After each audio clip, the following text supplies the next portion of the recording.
নমস্কার, সুভদ্রার রান্নাঘরে আমার সকল দর্শক বন্ধুকে জানাই স্বাগত। আমি শিউলি। আজকে আমি আবার তোমাদের সাথে নতুন একটা রেসিপি নিয়ে এসেছি। সেটা হচ্ছে মালাই পনির বানাবো। তো মালাই পনির বানাতে আমি প্রথমে মিক্সিং জারের মধ্যে কতগুলো কাজু আর কতগুলো কিশমিশ আর কতগুলো চারমগজ দেবো, দিয়ে ব্লেন্ড করে নেব।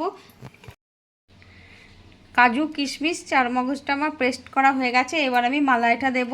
এই যে আমি সুন্দর করে মালাই করে রেখেছি, তো মালাইটা এবার দিয়ে দিচ্ছি এর সাথে।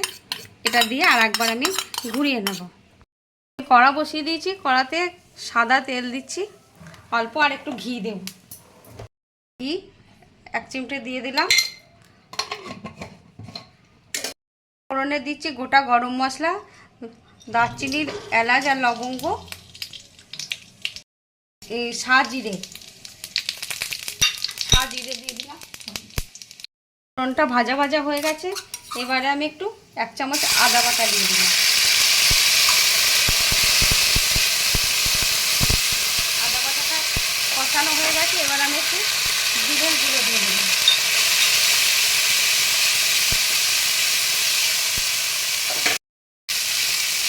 আদা বাটার বাটিটা ধুয়ে একটু আমি জল দিয়ে দিলাম, লবণ দিলাম।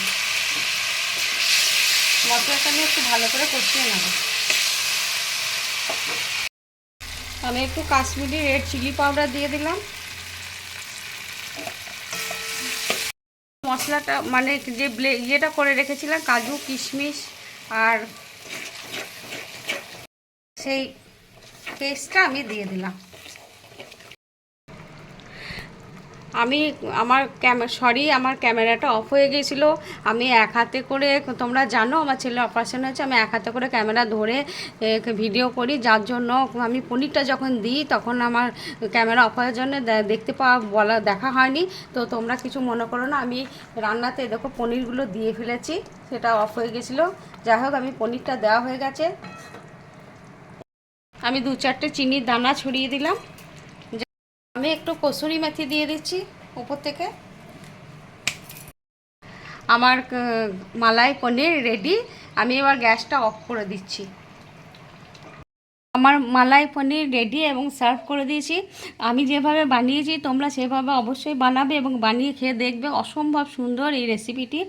যাই হোক, তোমরা সবাই ভালো থাকবে, সুস্থ থাকবে। তোমাদেরকে সকলকে অসংখ্য অসংখ্য ধন্যবাদ, নমস্কার এবং অনেক অনেক ভালোবাসা।